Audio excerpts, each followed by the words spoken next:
money, or people who are willing to stand in line, I guess, for the iPhone. And they pay those upfront costs, and then the cost of those goods slowly decreases over time, and more sort of average folks can afford them. Another point to consider, too, is that the increase in variety is one of the best signs of increasing well-being. My favorite example of this, you ever walk down the potato chip aisle at the grocery store? Now let me pause for a second. The fact that there is a potato chip aisle is part of my point. I'm not that old, but when I was a kid, there were, what, 2 or 3. You got regular, you had Ruffles, maybe barbecues, right? And that was it. Now it's a whole aisle. That increase in variety is another sign of increasing well-being, increasing sustainability. But let's look at some of this data. So for example, if we look at some data on labor time, okay, go ahead, one more. This data goes up to 1997, so it's not especially recent, but almost all these trends have continued. And here you can see things like a half gallon of milk or a loaf of bread, a gallon of gas. Now gas, of course, is going to be a little different today than it was in 1997. By the way, it's still less than the 32 minutes it was in 1920. I believe it's still less than the 10 and 11. It's just a little higher than that 5.7. 100 miles of air travel would have been 1930. Notice, couldn't even measure it in 1920, right? It wasn't really an option. But all of these things have shrunk in terms of the amount of labor it takes to purchase these goods and services. And just a few more to look at. Pair of Levi's, fallen dramatically, though it kind of popped back up. 3-pound chicken, kind of staple food for working class people, notably cheaper. 100 kilowatt hours of electricity, amazingly cheap. This is my favorite. The computing power of 1 million instructions per second. 515,000 lifetimes in 1950 to purchase that, 9 minutes. In 1997, you can only imagine what that number would look like today. In fact, this PowerPoint is running off of my jump drive, right, which is an 8 gigabyte jump drive that I bought for $14.99. That little jump drive has multiple times the memory on it that Apollo 11 took to the moon for $14.99. Which, by the way, $14.99 is less than an hour's work at the average private sector wage in the United States. And if we want to look at some more recent data, this is some Sears catalog items. Same kind of calculation between 1975 and 2006. Sort of a standard freezer time to labor time to purchase it, cut in half. An answering machine, very expensive in 1975. Only an hour's worth of labor in 2006. Garage door opener, high-priced work boots, automobile tire, sort of standard stuff you'd see in a Sears catalog is increasingly accessible to more and more Americans. And to see this most vividly, go ahead. I love this table. It may be hard to see in the back, but what this table does is take a whole variety of typical household appliances, washing machine, dryer, dishwasher, refrigerator, vacuum, all this kind of stuff. And you can see there was the retail price in 1973. If you opened up a catalog, that's the price you'd see. How many hours of work was it at the average wage, which was $4.12 an hour? Right? There's the hours of work down the right side, okay? And here's the comparable 2009 numbers. Now notice, of course, most of those prices are higher, and that's where the myth comes from. We see higher prices. But when we calculate it in terms of the hours of work at the average 2009 wage, which is just under $19 an hour, every one of these things has declined. And this last column over here gives you the percentage change from 73 to 2009. So every one of these goods has become substantially cheaper. On average, this whole sort of typical set of household goods was about 70% cheaper, calculated this way, than in 1973. And I'm going to show you a slide later on, okay, when we talk about the rich and my second myth on the rich and poor, that looks at the way in which this has impacted the ability of poor Americans to have these kinds of goods in their household. But this, to me, is a very powerful story right here, which suggests that no, the standard of living hasn't decreased. The cost of living, in some sense, has not decreased. It's increased dramatically. One last point I'll make about all these things. This does not take into account what I think is one of the most important factors, which is quality.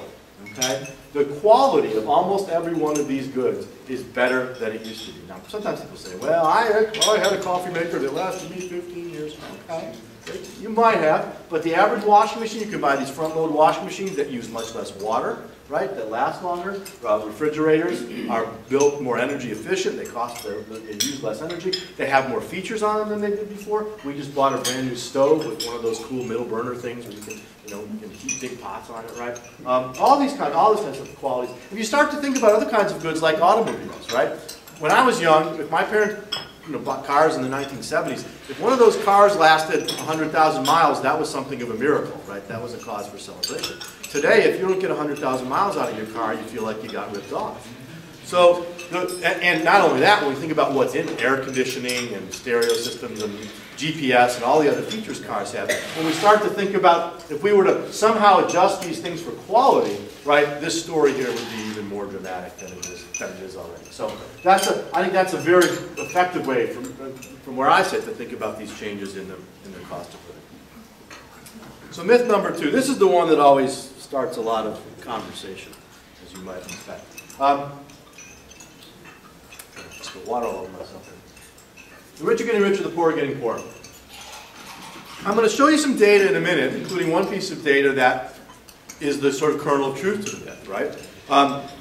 As it turns out, if we look over time, the percentage of income earned by the richest 20% of Americans has grown. If we look at the percentage of total income earned by the poorest 20% of Americans, it shrunk. And same is true in Canada, again, and Western Europe.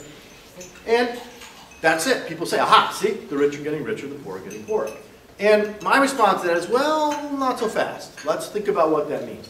First of all, even if the relative shares of the poor decline, it doesn't take into account the overall growth in income. As I like to say to my students, let me ask you a question. Would you rather have 1/6 of a pizza or 1/9 of a pizza? And there's a moment when a few of them say 1/6, and I stare at them for a second until someone finally says, well, are the pizzas the same size? Yeah, that would be a good question, wouldn't it? Right? Because if that 1/9 of a larger pizza, right, is more pizza than 1/6 of a smaller pizza. And so one of the things we might say here is, well, look, it may be that the poor have a smaller percentage of total income, but if total income has grown enough, perhaps they're richer than they used to be. In fact, by the way, I'm going to show you the data in a minute, that's true, though only a little bit. Okay, but it is true. Second point here, and the more important one, is that the people who are poor in one year are not the same people who are poor in the next year or in 10 years or in 20 years. So when we say the percentage of income earned by the poor folks in one year has fallen 10 or 15 years later, that does not mean that every single poor person in year one was poorer later on. In fact, we don't know from that data how many of those poor people in year one weren't even poor anymore later on. So when we say the poor are getting poorer, we have to, what exactly do we mean? Do we mean individual poor households are getting poorer? The people who comprise the poor are getting poorer? But if it's not the same people from year to year, don't we want to understand a little bit about what economists call income mobility, right?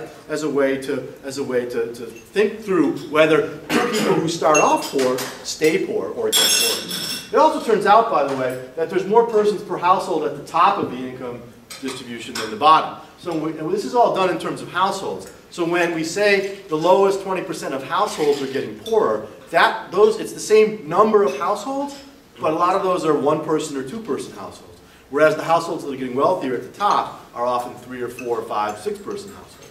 So that's another factor here too. And as I suggested before, the real policy question, I would argue, is income mobility, sometimes known as the American dream, right? Which is, how easy is it for folks who start poor to move their way up? And flip that on the other side. How often is it the case that folks who start off poor get stuck in poverty? That's the other way to frame this question. So those are the issues. Let's take a look at some of the data and see what we have. So here's the 1997, and this is a little bit old, but the data today is not that much different. This is the distribution of income by quintile, by 20 percentage units, right, in the United States in 1997. And you can see, right, the top 20% have almost half the income. The lowest 20%, in 97 anyway, had 3.6. Next one. And here's the slide.